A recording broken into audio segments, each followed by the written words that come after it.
कांग्रेस पर ही भारी पड़ रही है राहुल गांधी की भारत जोड़ो यात्रा। कांग्रेस के लिए सुपर फ्लॉप शो न बन जाए यात्रा। गुजरात और हिमाचल के नतीजे तय करेंगे भारत जोड़ो यात्रा की किस्मत। हार की आशंका देख कांग्रेस का दावा, यात्रा का चुनाव से कोई संबंध नहीं। राहुल गांधी कन्याकुमारी से कश्मीर तक पैदल यात्रा निकाल रहे हैं।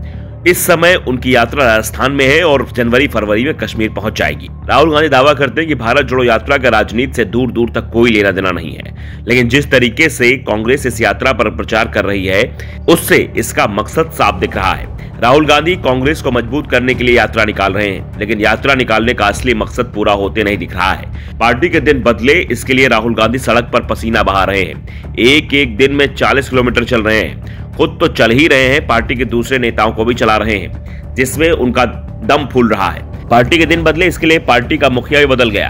पीएम मोदी अपने आप को गरीब और पिछड़ी जाति का बताते हैं। उनकी काट के लिए एक दलित को पार्टी का अध्यक्ष बना दिया गया। मल्लिकार्जुन खड़गे ने गुजरात में पीएम मोदी के गरीबी वाले बयान पर पलटवार भी किया।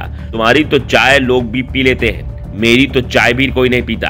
कांग्रेस ने बहुत कुछ किया, लेकिन उसकी वापसी कहीं भी नहीं होती दिख रही है। हर जगह झटके पर झटके लग रहे हैं। अभी दिल्ली नगर निगम के साथ गुजरात और हिमाचल प्रदेश विधानसभा के चुनाव हुए हैं। 8 दिसंबर को वोटों की गिनती होगी, लेकिन वोटों की गिनती से पहले जो एग्जिट पोल टीवी चैनलों ने जारी किया है उससे कांग्रेस के सांसें फूल गई हैं। कांग्रेस नेता अभी दावा करने लगे हैं कि परिणाम कुछ भी आए, हार भी सकते हैं, जीत भी सकते हैं, लेकिन परिणामों का यात्रा पर और यात्रा पर परिणामों का कोई असर नहीं पड़ेगा। जबकि 4 दिन पहले तक कांग्रेस नेता दावा कर रहे थे कि भारत जोड़ो यात्रा का चुनाव में जबरदस्त असर पड़ा है। हिमाचल प्रदेश में पार्टी ये तय मान रही थी कि उसकी सरकार बनेगी, तो गुजरात में पार्टी ने चुनाव प्रचार इस बार स्टाइल ही बदल दिया। बिना शोर शराबे का प्रचार किया। अब प्रचार भी किया या फिर प्रचार करने का ही प्रचार किया गया, ये तो चुनाव परिणामों में साफ हो जाएगा। लेकिन जो कुछ टीवी चैनल बता रहे हैं उसमें गुजरात में बीजेपी अब तक की सबसे बड़ी जीत हासिल कर सकती है। दिल्ली एमसीडी में बीजेपी को हार मिलती दिख रही है, लेकिन जीत कांग्रेस नहीं रही है। कांग्रेस की हालत तो अब तक जितने भी चुनाव हुए हैं उसमें सबसे खराब हालत दिखाई दे रही है। दिल्ली नगर निगम में आपको बहुमत बताया जा रहा है। हिमाचल प्रदेश में कांग्रेस को सबसे ज्यादा उम्मीदें थी, लेकिन यहां भी मामला फंसता दिखाई दे रहा है। कांटे की टक्कर बताई जा रही है, लेकिन इस कांटे की टक्कर में भी बढ़त बीजेपी की ही बताई जा रही है। जैसा टीवी चैनल दिखा रहे हैं, अगर ऐसे परिणाम आते हैं तो हिमाचल के लिए ये परिणाम चौंकाने वाले होंगे। हिमाचल में सत्ता विरोधी लहर साफ साफ महसूस की जा रही थी। बीजेपी के अंदर जबरदस्त बगावत हुई, उसका भी असर दिखाई दे रहा था। पार्टी की गुटबाजी को भी महसूस किया जा रहा था।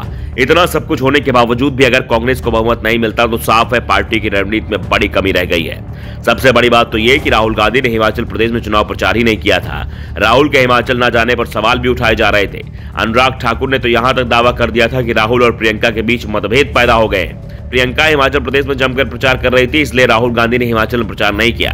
ऐसे में अगर चुनाव परिणाम वैसे ही आए जैसा टीवी चैनल दिखा रहे हैं तो साफ है देश की जनता पर राहुल गांधी की यात्रा का कोई प्रभाव नहीं पड़ा है। भारत जोड़ो यात्रा से कांग्रेस ही नहीं जुड़ पा रही है। ब्यूरो रिपोर्ट, दरअदर पर न्यूज।